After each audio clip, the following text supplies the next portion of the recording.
Ford, we want to thank the fine forks, all of those fine forks at Ford. They've been nice enough to loan us a car again for the summer. This summer we have the sweet red 2012 Ford Focus that you've been seeing us drive around the past few weeks.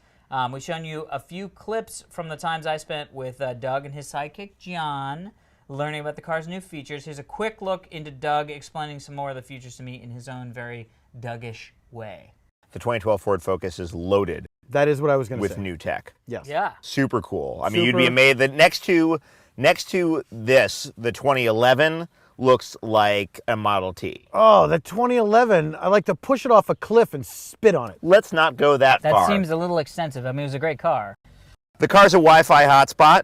The car itself. The car itself is a Wi-Fi hotspot. It's like you're driving around in a really hip coffee bar all the time. Only there's no irritating people around. Nobody is sitting working on a screenplay right next to you unless you want them to. Yeah. So that's great. John, tell them more stuff.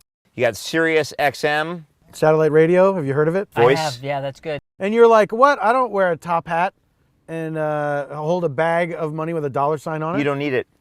You don't need a top hat. You don't need to look like a stereotypical millionaire to drive this car with Sirius XM, a floating Wi-Fi hotspot, floating voice commands. Yes. You can tell this car to do a bunch of things, read your text, switch stations.